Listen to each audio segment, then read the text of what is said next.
Hello everyone, I'm Sarah. Welcome to my Tunisian Stitches collection. Today I'm showing you the Tunisian Cross Stitch. The Tunisian Cross Stitch is worked from a chain in multiples of 2 plus 2 stitches. For this sample I have chained 12. Let's go straight to the stitch pattern. As you can see, I have started with a traditional foundation row. If you want to refresh your skills on this basic technique, I'll leave a link in the top right hand corner of this video.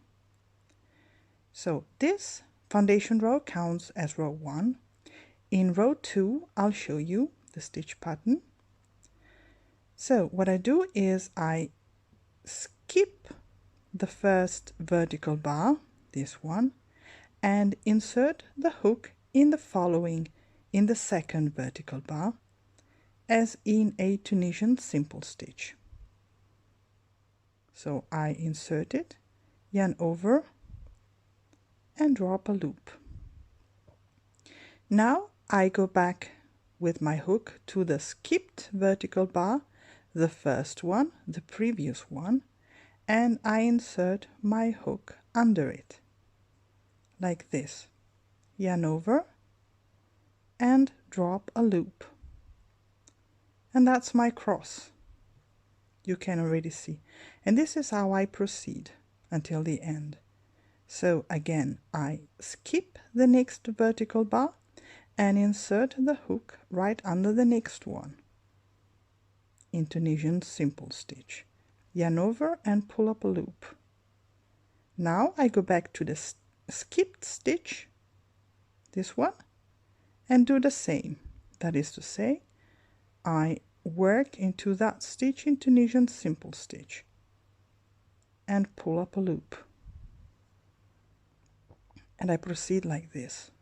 Skip the next vertical bar, work into the following stitch in Tunisian simple stitch, go back to the skipped stitch and do the same. Okay. And again. 1 and 2, forming my crosses. And this is my last cross.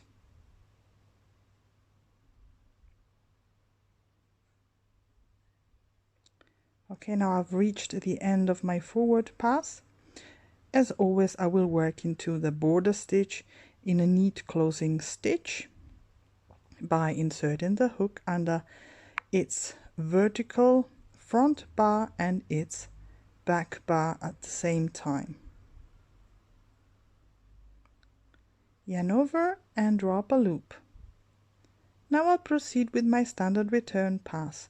Yarn over and pull through one loop only first, then yarn over and pull through 2 loops together. Yarn over and pull through 2 loops together, and repeating this movement until the end of the row.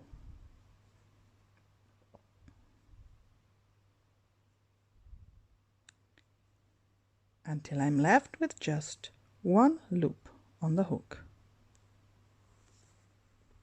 Okay, so this was row number 2. In row number 3 and in the following rows, we'll just repeat this very same movement, what we have done so far.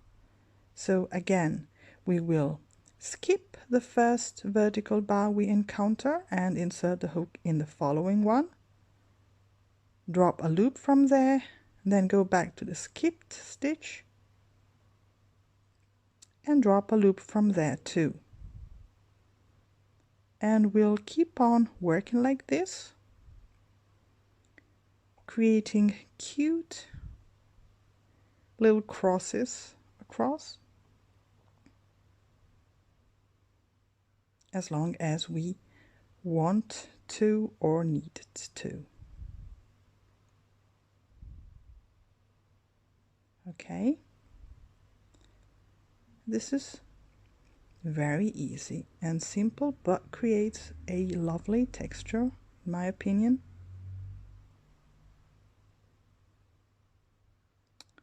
Okay, I'll show you this last row where the texture is already visible.